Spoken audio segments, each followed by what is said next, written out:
We have John Herbst joining us, former U.S. ambassador to Ukraine, and former U.S. consul general in Jerusalem as well. Dan Perry, former Middle East and Europe editor for the Associated Press. Welcome to you both. And again, I'm not going to keep repeating it, but the reason our backdrop maybe is not as attractive, we've just moved inside to be safe since this threat came in and the government asked us to in the UAE. So with that, Dan, I'll start with you. And I've been kind of starting a lot of conversations with this throughout. Does it feel to you, and you're there in Tel Aviv, as if Trump, the president of the United States, is kind of looking to end this war sooner rather than later? Does it feel like it could go on for a while? What's your general sense of where things stand?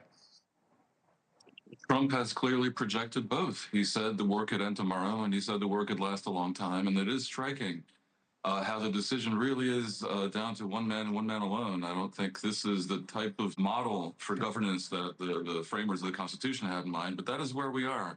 And none of us can really predict. I think Trump clearly needs to leave this enterprise with a win. That win can be the collapse of the Islamic Republic regime, and more likely that win could be if he forces them to the table in a situation where they accept something that looks like surrender terms, where they reverse their previous position and agree to forego the nukes, the missiles, and the militias. And in a perfect world, they might also agree to reforms at home, which would be an olive branch extended to the protesters. That would be fantastic. But unfortunately, we're not seeing any evidence yet that the regime is at the point of capitulation. And if anything, they're doubling down and assuming that they can outlast the patience of both the president and public opinion in the U.S. It brings up that question, Ambassador Herbst, of what victory looks like. And I'm just curious of how you see that. Trump could claim with accuracy that he has seriously degraded Iran's nuclear program, its ballistic missile force, and even its drone force. And now that he's punished Iran for this behavior, it's time to bring an ending to the shooting.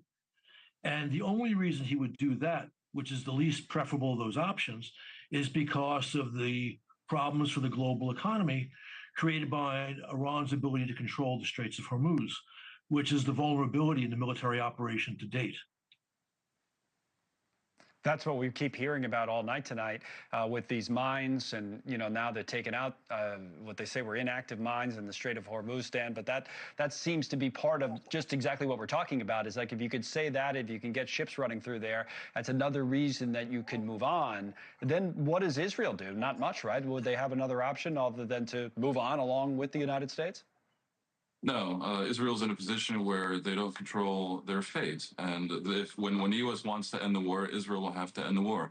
All sides, the U.S. and Israel, have the option of essentially declaring victory. I can see Trump easily saying, well, we did change the regime. Look, it's a whole different cast of characters. Now we have a new regime. The truth is the system hasn't yet collapsed. But you never know. These kinds of dictatorial systems generally collapse from within, and internal fissures in the system can for a long time be hidden. You never know. If I were advising, I would also say that they should put on the table a very significant and transformational series of carrots. They should tell the Iranians that if you agree to these conditions, even a few internal reforms, as I suggested before, then you can be fully welcomed into the family of nations. All sanctions would be gone.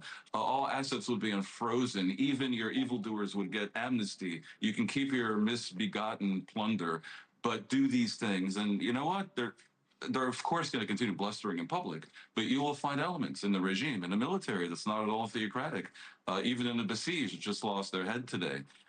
Which is the paramilitary protester oppression unit, and maybe even Revolutionary Guard. I could see causing them to have divisions within, and eventually you could imagine, maybe not a civil war, but a situation where the men with guns turn on the theocrats. That will require probably a lot of staying power by the Americans, and we have to understand that, yeah, oil prices will go up for a while. The war, for as long as it goes on, will affect, the transit of 1/5 of crude that goes through the Straits of Hormuz. No two ways about it. And Iran is playing their strongest card in making that threat. All right, Ambassador John Herbst, thank you as always from Washington, D.C. tonight, and Dan Perry over in Tel Aviv. Dan, thank you.